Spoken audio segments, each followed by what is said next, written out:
Shalom, que Dieu vous bénisse. Nous allons aujourd'hui achever sur les défauts des femmes qui sont ennemies de foyer et que les hommes n'aiment pas. Nous avons pris du temps sur les femmes parce que, comme je vous l'ai dit la semaine dernière, la femme est le symbole de la maison. Et si la femme regroupe plus de qualités que l'homme, il est clair que ce sera possible pour elle de pouvoir construire son foyer et bâtir sa maison. C'est une obligation pour la femme d'avoir plus de qualités et toutes les qualités nécessaires pour pouvoir équilibrer et bâtir sa maison. Alors aujourd'hui, nous allons voir un autre groupe de défauts sur lequel nous allons achever pour passer à autre chose à partir de la semaine prochaine. Le thème d'aujourd'hui est le défaut de la démesure matérielle chez la femme. Vous savez, la femme, comme j'ai l'habitude de le dire, a une constitution qui réclame attention, entretien et suivi. Ce qui fait que prendre une femme ou introduire une femme dans sa vie nécessite un coût. On ne peut pas hasarder comme ça. Ne prends pas une femme qui veut et c'est normal. Dieu a bâti un jardin à Adam avant de lui trouver Ève. Parce que la femme, comme je le disais, a besoin d'entretien, de suivi, d'attention et tout ça nécessite un coût. Pour aller dans un mariage, on n'y va pas juste parce qu'on a un cœur qui bat. On ne va pas dans un mariage, dans une relation parce qu'on a juste des sentiments. Donc vous voyez que quand on parle de prendre une femme, avoir un foyer, c'est avoir au moins le minimum.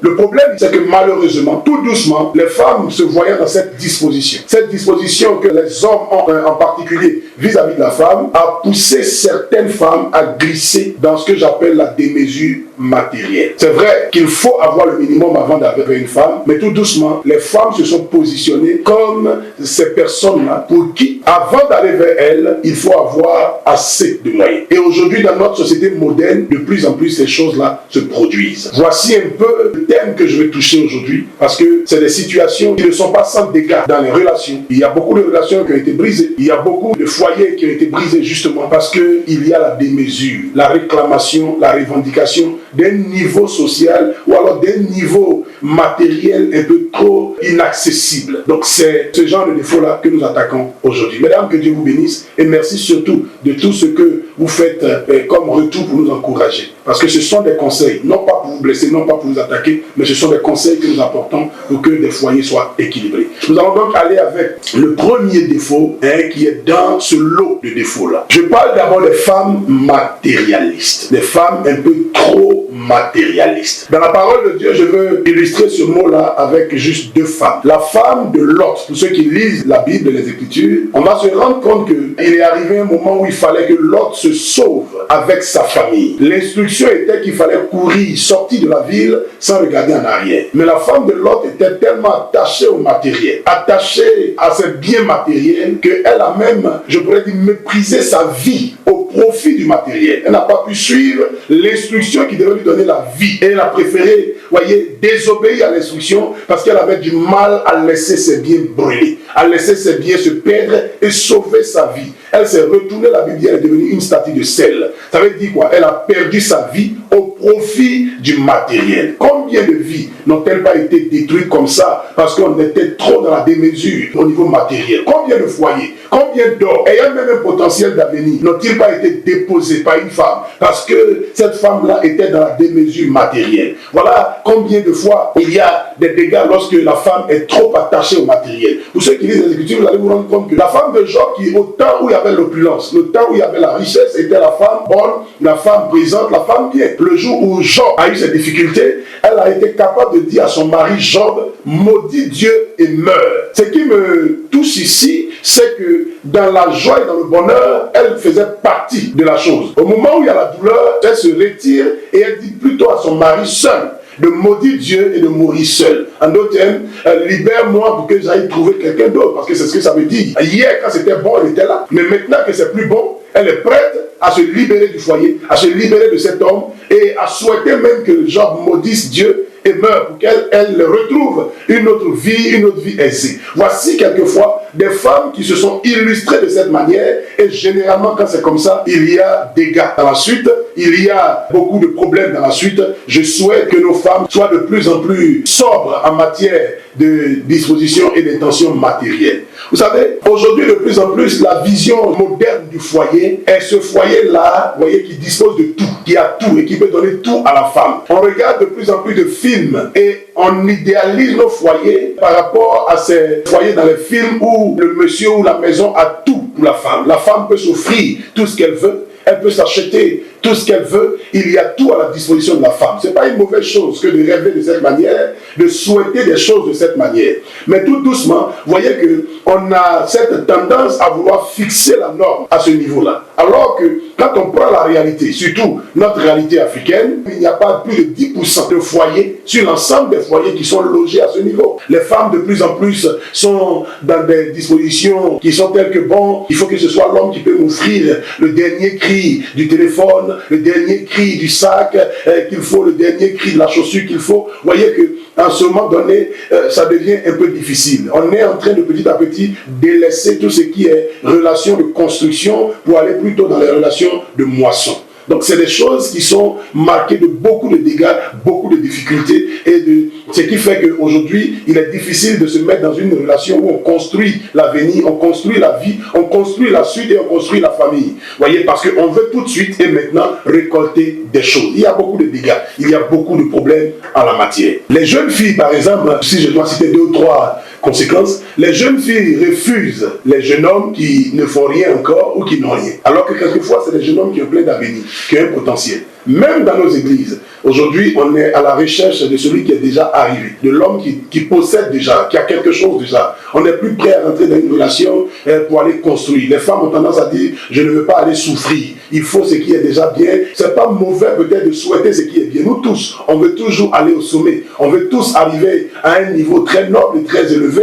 Mais en matière de mariage, c'est quelque chose que Dieu a établi pour construire. Lorsque Ève est venue, Ève n'est pas venue pour récolter la gloire. Elle est venue plutôt parce que Dieu a estimé qu'il n'était pas bon qu'Adam soit seul dans la construction de la vie, soit seul dans la construction du projet que lui, Dieu, il a donné à Adam. Donc, l'esprit des relations, l'esprit du mariage, c'est un esprit de construction. Donc, il faut plutôt rentrer dans cette disposition de construction. Cela aussi pousse les hommes à fuir un peu l'idée du mariage. Parce qu'on se dit, ce sont des dépenses énormes à effectuer. Prendre une femme, c'est se mettre la corde au cou. Prendre une femme, c'est se soumettre à des dépenses exagérées. Donc de plus en plus, les hommes commencent à fuir le mariage. Ils préfèrent avoir une relation un peu informelle avec quelqu'un pendant 2, 3, 4 ans. Et puis bon, souvent, ça se brise, on a un enfant là, on va ailleurs. Donc tout doucement, vous voyez que c'est les mœurs, selon le Seigneur, qui sont en train de se dégrader. Ce sont les valeurs qui sont en train de se dégrader parce que justement, la dimension, le niveau auquel on est en train de positionner le mariage devient de plus en plus difficile pour les hommes et devient de plus en plus aussi un effet de mode pour les femmes. Il faut que, quand elle dit que j'ai quelqu'un dans ma vie, il faut qu'elle puisse présenter le téléphone dernier cri, il faut qu'elle puisse présenter le sac dernier cri, pour qu'elle se sente aussi dans une relation. Il faut qu'elle puisse présenter ça à ses amis, il faut qu'elle puisse le présenter à ses parents, et tout de suite aujourd'hui, quand une femme est en train de démarrer une relation, ce qu'on cherche à savoir, l'homme il fait quoi, qu'est-ce qu'il peut faire, tout de suite, c'est devenu à la limite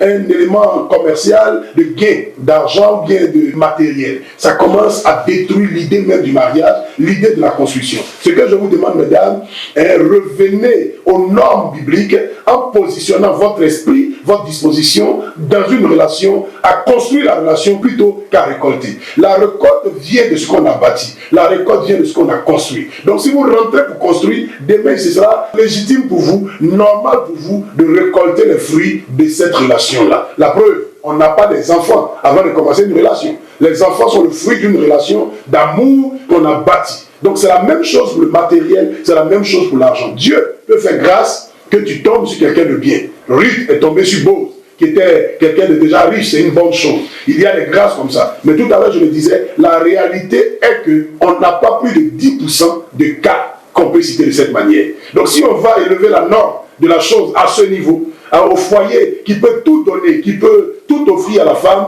vous voyez, c'est comme on est en train de laisser plus de 90% de la population, 90% des foyers dans une position à vouloir, à la limite, mépriser le mariage. Le mariage, c'est pas lorsque l'homme a beaucoup d'argent, l'homme a ce qu'il faut pour donner tout ce que la femme désire. Non, c'est pas ça le mariage. C'est pas dans cet esprit même que Dieu a voulu que le mariage soit. Le mariage n'est pas un espace commercial ou un espace d'intérêt où on vient pour obtenir. Je vous ai laissé une citation sur ma page où je disais que quand vous n'avez rien à apporter dans une relation et que vous venez pour obtenir, un matin on va vous déposer. Ne soyez pas des personnes qu'on peut déposer, mais soyez des personnes, voyez, dont on ne peut se séparer parce que la personne apporte beaucoup. Mesdames, soyez des femmes qui apportent beaucoup à un homme, de la personnalité à un homme, voyez, de la stabilité à un homme, un équilibre à un homme. Et vous allez vous rendre compte qu'on ne va jamais vous déposer. Je pense que la femme vertueuse dont parlent les Écritures et la femme de valeur n'est pas celle qui regarde la relation dans un esprit de gain, dans un esprit de récolte, dans un esprit de moisson,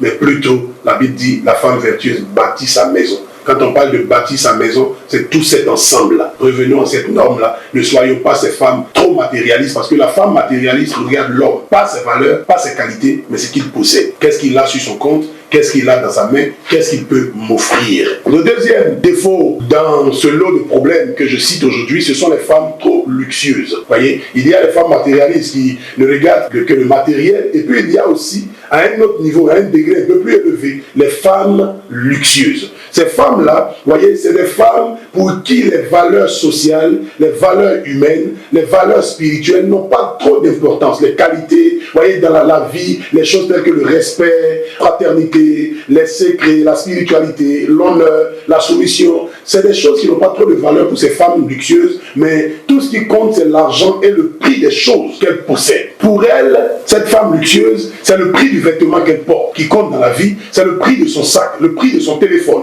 le prix de sa voiture. Et quand on est ce genre de femme, l'homme, sa valeur ne compte pas, ses qualités ne comptent pas. Quel que soit ce qu'il fait, souvent ça ne compte pas. Qu'est-ce qu'il possède?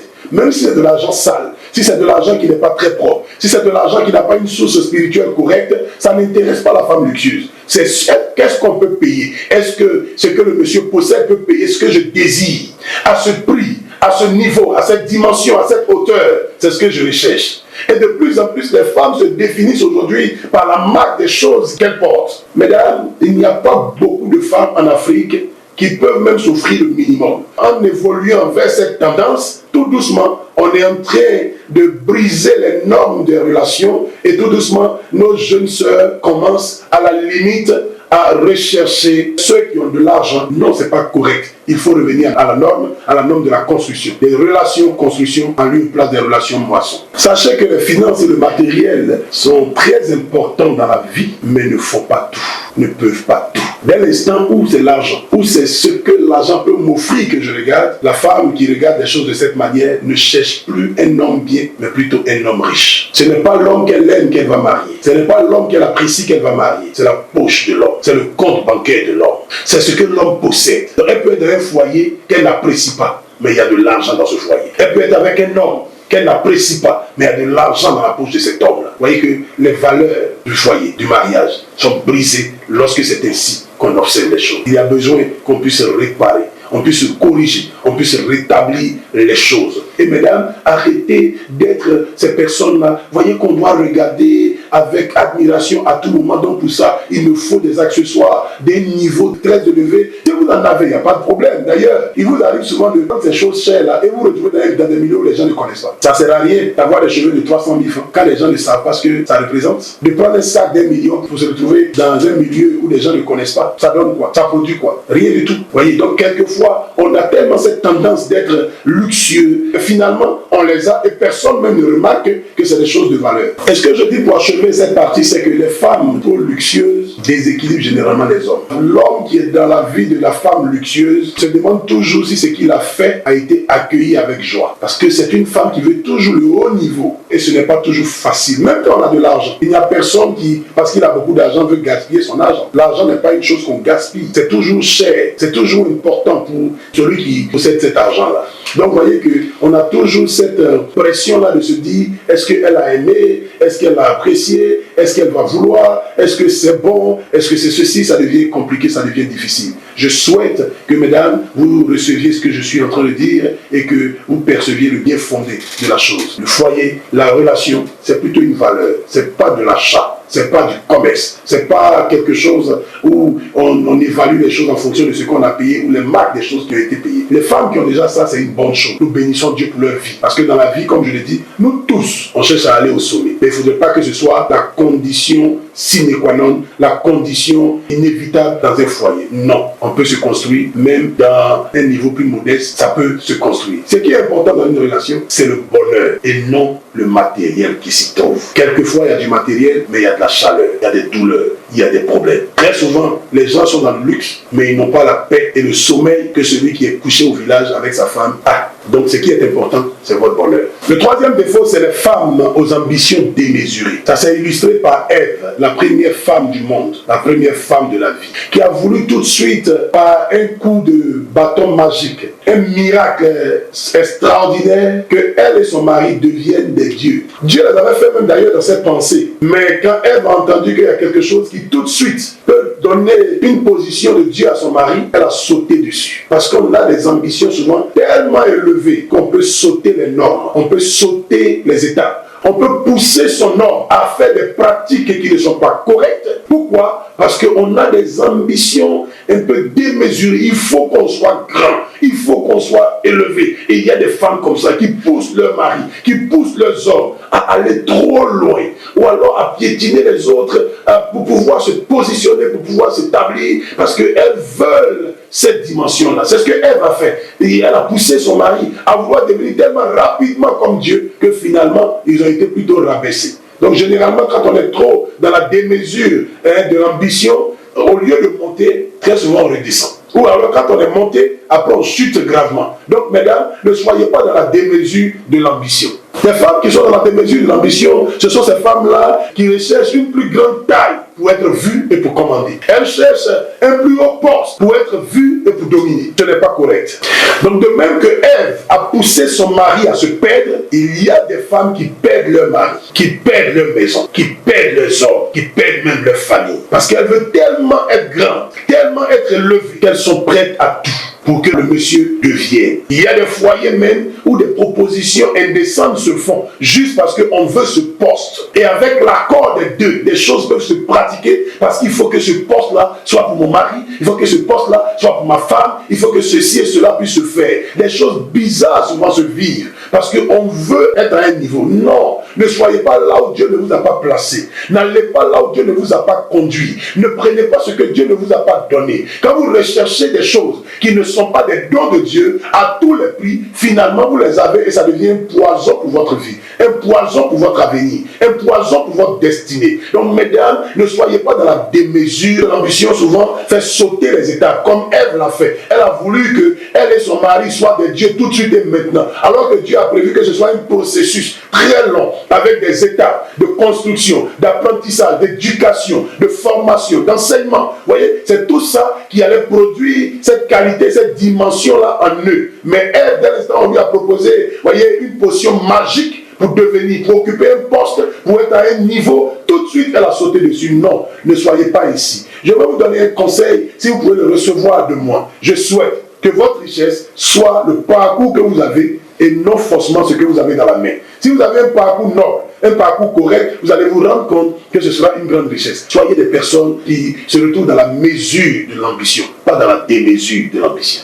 Donc une femme qui pousse son mari à croître, c'est une bonne chose. Mais lorsque la femme veut le plus haut niveau et à tous les prix, elle va détruire sa maison, elle va détruire sa famille, elle va détruire son foyer. Ce sont des défauts graves, mais qui très souvent se retrouvent rattachés à la femme. L'avant-dernier défaut que je cite ici, excusez-moi du mot, mais ce sont les femmes poupées ou les femmes mannequins. Voici des personnes qui n'ont Dieu que pour leur image. C'est des femmes qui ne regardent qu'à leur image. Comment est-ce qu'elles se présentent? Comment est-ce qu'on les voit? Quelle est l'appréciation qu'on donne de leur personne, de leur image, de leur présentation? Une femme, c'est vrai, c'est la beauté que Dieu nous a donnée. C'est la grâce que Dieu nous a donnée. Une femme, c'est toujours quelque chose, je pourrais dire, d'intéressant à avoir, d'intéressant à regarder. Quand une femme est arrêtée quelque part, c'est de la beauté en vérité. C'est la chose la plus intéressante en vérité au niveau des êtres humains. Mais il n'est pas correct d'avoir des yeux que pour son image. Il n'y a pas que ça dans la vie. Mais malheureusement, il y a des femmes que j'appelle les femmes poupées, les femmes mannequins, qui n'ont Dieu que pour leur image, leur présentation, comment on les accueille, comment on les reçoit, comment on les regarde. Ce qui fait qu'il y a des femmes qui ont le mal, je pourrais dire, le mal de l'internet. Elles sont tout le temps en train de se publier, se balancer pour avoir des appréciations, pour avoir les j'aime. Elles sont en train de, quand elles portent quelque chose qu'elles voient comme étant joli, il faut tout de suite que le monde entier le sache. Donc elles positionnent ça sur internet pour voir le nombre de j'aime qu'elle a. Vous voyez, elle a ce mal-là, elle n'arrive pas à se libérer. Il faut qu'on la voie, il faut qu'on sente qu'elle a porté une chaussure. Vous voyez, elle recherche les yeux parce que son image est trop importante pour elle, donc il faut forcément qu'on puisse la voir, on puisse la regarder, on puisse l'apprécier, on puisse la célébrer d'une certaine manière.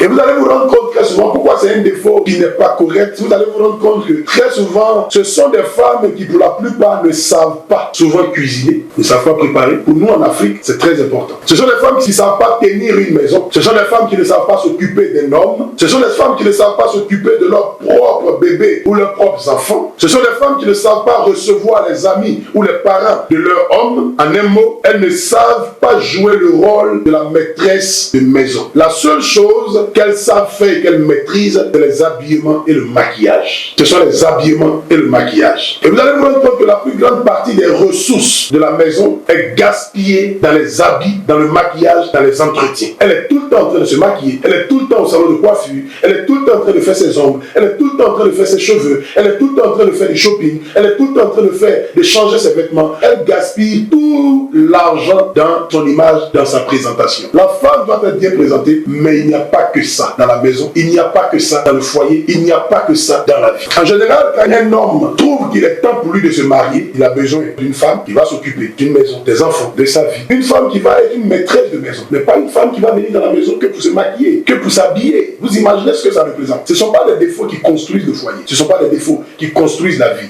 Donc, il faut travailler à ce que ce ne soit pas des défauts qui vont perturber votre vie, perturber votre relation, parce qu'il n'y a aucun homme qui va apprécier cette femme qui ne sait rien faire dans la maison, mais qui ne sait que s'habiller, se maquiller et s'entretenir. C'est pas possible. Aujourd'hui, pour achever, nous avons beaucoup de filles et de femmes qui prient pour se marier. Mais le problème, c'est que souvent, Dieu vous n'est pas encore prête. Il faut s'apprêter. Le conseil que je donne et sur lequel je reviens, soyez des femmes qui veulent apporter quelque chose à un homme. Définissez ce que, quand on vous a, qu'est-ce qu'on a? Quelle est la plus-value? Quelle est la valeur ajoutée qu'on a? Vous allez vous rendre compte qu'il vous sera difficile de rester sans mariage. Êtes-vous une bâtisseuse ou une moissonneuse? Le dernier défaut que je cite ici, qui est le dernier de cette séance, de cette vidéo, ce sont les femmes envieuses. Vous voyez que tout ce que j'ai cité rentre dans la démesure du matériel au niveau de la femme. Les femmes envieuses. Voici des femmes qui veulent tout ce qui est bon, ce qui a du prix chez les autres. Elles ne voient pas quelque chose qui est joli chez l'autre. Elles la veulent en même temps. Elles ne voient pas une chose qui a du prix chez quelqu'un d'autre. Elles veulent ça automatiquement. Ce sont des femmes qui n'aiment plus ce qu'elles ont. Quand elles se rendent compte que quelqu'un a le niveau supérieur.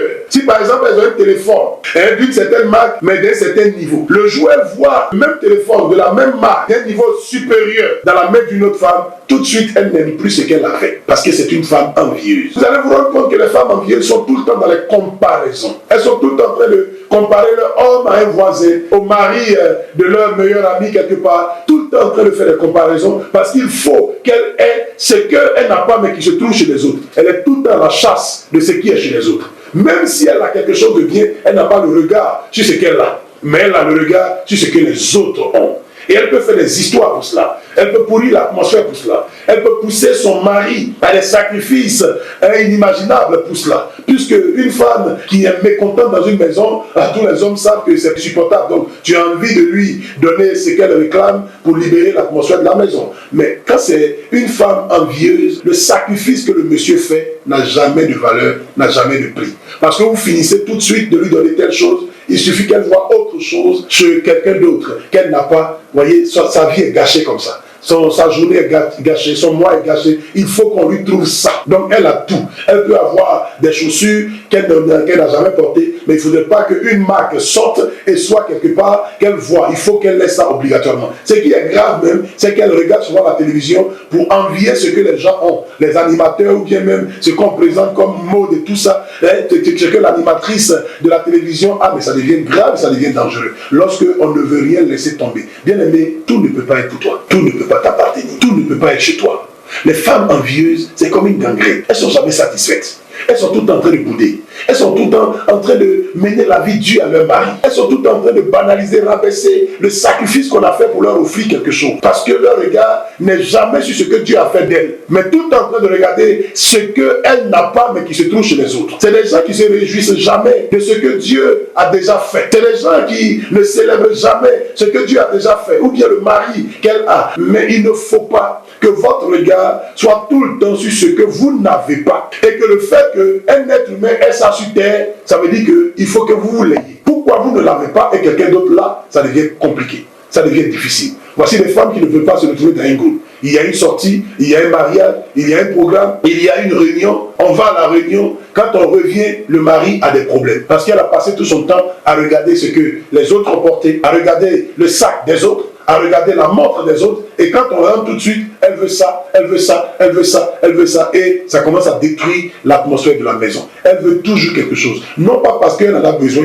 mais parce que ça est chez quelqu'un d'autre. Parce que quelqu'un d'autre là, vous ne pouvez pas tout avoir. Et tout ne peut pas vous appartenir. Il y a ce que Dieu a prévu pour vous. Il y a ce qui est pour vous. Il y a ce qui va vous aider. Et il y a ce qui est nécessaire. Il y a ce qui n'est pas nécessaire pour vous. Contentez-vous. Ayez de la joie pour ce que Dieu a fait de vous. La vie est faite pour croître, pour avancer. Si vous vous contentez de ce que vous avez, que vous battez, Dieu va permettre que vous croissiez, que vous évoluez. Vous allez évoluer et ce qui est au-dessus, vous allez l'avoir. Mais il ne faut pas tout le temps, avec votre cœur, avec vos désirs, arracher ce qui est dans la main des autres. Arracher ce que les autres ont. Parce que vous ne pouvez pas voir quelque chose chez quelqu'un et le laisser tomber.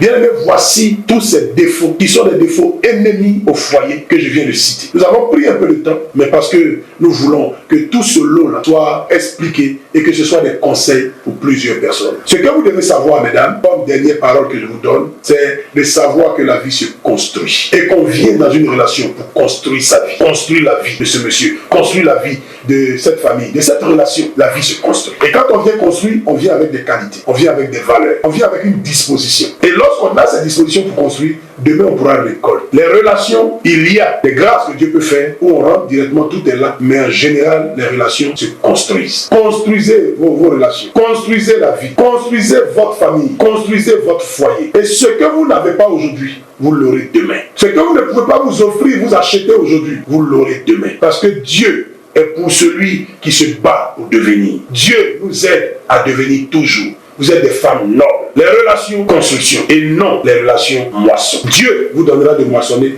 quand vous aurez fini de construire. Soyez bénis et que vos familles, vos foyers, vos maisons soient équilibrés au nom de Jésus.